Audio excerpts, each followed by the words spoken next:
Hi, ഞാൻ ഷിജി, അങ്കണവാടി ടീച്ചറാണേ. ഒരിക്കലൊരു ബാലിക സ്വപ്നം കാണുകയായിരുന്നു കച്ചവടപ്പീടികയിൽ നിൽക്കുന്നത്. ദൈവമായിരുന്നു കച്ചവടക്കാരൻ. ദൈവത്തെ കണ്ട് അവൾക്ക് അത്യധികം സന്തോഷം തോന്നി. അവൾ ദൈവത്തോട് ചോദിച്ചു, ഈ കടയിൽ എന്തെല്ലാമുണ്ട്?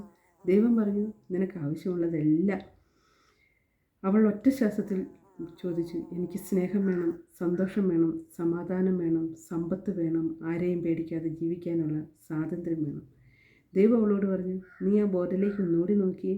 അവൾ നോക്കി. വിത്തുകൾ നൽകപ്പെടും. ദൈവം പറഞ്ഞു, ഇവിടെ നിന്ന് നിനക്ക് ആവശ്യമുള്ളതെല്ലാം വിത്തുകളുടെ രൂപത്തിലാണ് തരിക. നീ അതിനെ എങ്ങനെ സ്നേഹിച്ച് പരിപാലിക്കുന്നു എന്നതിനനുസരിച്ചാണ് നിനക്ക് ഫലം ലഭിക്കുക. നിനക്ക് സ്നേഹമാണ് ആവശ്യമെങ്കിൽ നീ നിൻ്റെ ഉള്ളിലാദ്യം സ്നേഹം നിറയ്ക്കണം. നീ സ്വയം സ്നേഹിക്കണം. എന്നിട്ട് ചുറ്റുമുള്ളവരിലേക്ക് ആ സ്നേഹം പകർന്നു കൊടുക്കണം.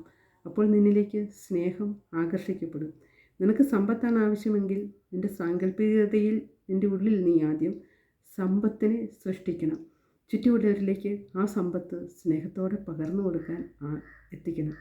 അപ്പോൾ നിന്നിലേക്ക് സമ്പത്ത് ആകർഷിക്കപ്പെടും. നിനക്ക് ഐശ്വര്യവും ശാന്തിയും സമാധാനവും ഒക്കെയാണോ ജീവിതത്തിൽ ആവശ്യം? അതൊക്കെ മോളെ നീ നിൻ്റെ ഉള്ളിൽ ആദ്യം നിറയ്ക്കൂ. എന്നിട്ടത് ചുറ്റുമുള്ളവരിലേക്ക് കൃതജ്ഞതാ മനോഭാവത്തോടെ പകർന്നു കൊടുക്കും. അത് തീർച്ചയായിട്ടും നിന്നിലേക്ക് ആകർഷിക്കും, അല്ലെങ്കിൽ തിരിച്ചു വരും. ഈ മറുപടിയൊക്കെ കേട്ട് കുട്ടി ദൈവത്തോട് ചോദിച്ചു, ദൈവമേ, ഇതിലേക്കൊക്കെ എത്തിച്ചേരാൻ ഒരു കുറുക്ക് വഴിയുണ്ട്? ദൈവം അവൾക്കൊരു കഥ പറഞ്ഞു കൊടുത്തു. 3 സന്യാസിമാർ ഒരിക്കൽ ഒരു വീട്ടിൽ വിരുന്നിന് പോയി. കുടുംബനാഥ വന്ന് കഥ തുറന്നു. സന്യാസ ശ്രേഷ്ഠന്മാരെ കണ്ട് അവൾ പറഞ്ഞു, വരൂ, ആഗതനായാലും ഞങ്ങളുടെ ആതിഥേയത്വം സ്വീകരിച്ചാലും. സന്യാസിമാർ ചോദിച്ചു, കുടുംബനാഥൻ ഇവിടെ ഇല്ലേ? അവൾ പറഞ്ഞു, അദ്ദേഹം ജോലിക്ക് പോവുകയാണ്, വൈകിയേ വരൂ.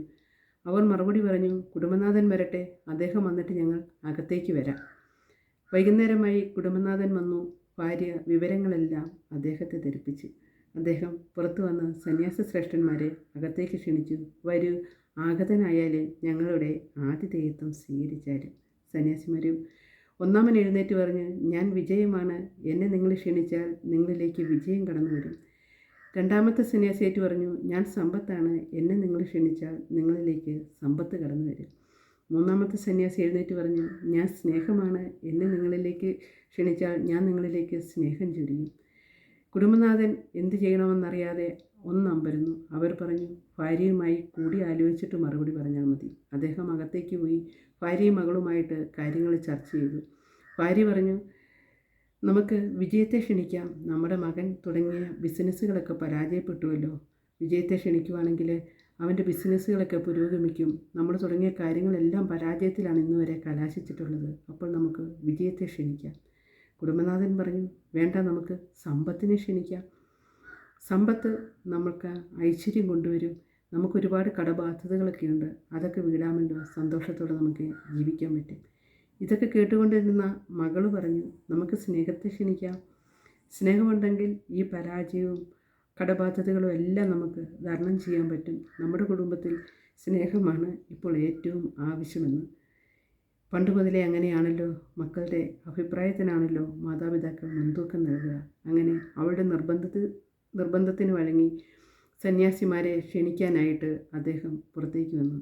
സ്നേഹം ആരാണ് നിങ്ങളിൽ? സ്നേഹം പുഞ്ചിരിയോടെ ചാടി എഴുന്നേറ്റ്. ഒപ്പം മറ്റ് 2 സന്യാസിമാരും. അദ്ദേഹം പറഞ്ഞു, ഞാൻ സ്നേഹത്തെയാണ് ക്ഷണിച്ചത്, സ്നേഹം ആഗതനായാലും. അപ്പോൾ മറ്റ് 2 സന്യാസിമാരും ഒരേ സ്വരത്തിൽ പറഞ്ഞു, ഈ സ്നേഹത്തെ എവിടെ ക്ഷണിച്ചാലും ഞാനും സമ്പത്തും വിജയവും സമ്പത്തും കൂടെ പോകും. നിങ്ങൾ വിജയത്തെയാണ് ക്ഷണിച്ചിരുന്നെങ്കിൽ ഞാൻ മാത്രം വന്നേനെ. സമ്പത്തിനെയാണ് ക്ഷണിച്ചിരുന്നെങ്കിൽ ഞാൻ മാത്രം വന്നേനെ. നിങ്ങൾ സ്നേഹത്തെ ക്ഷണിച്ചതുകൊണ്ട് വിജയവും സമ്പത്തും ഞങ്ങൾ 3 പേരും ഒന്നിച്ചേ പോകൂ എന്ന്. ഇത് കേട്ടുകൊണ്ട് കുട്ടി ദൈവത്തെ ഒന്ന് നോക്കി. അവൾക്ക് കാര്യം മനസ്സിലായി. അവൾ കൃതജ്ഞതയോടെ അദ്ദേഹത്തിൻ്റെ നേരെ നോക്കി കൈകൂപ്പി. അവൾ കണ്ണു തുറന്നു ചുറ്റുപാടും നോക്കി. താൻ കണ്ടത് സ്വപ്നമായിരുന്നു. അവൾക്ക് വലിയൊരു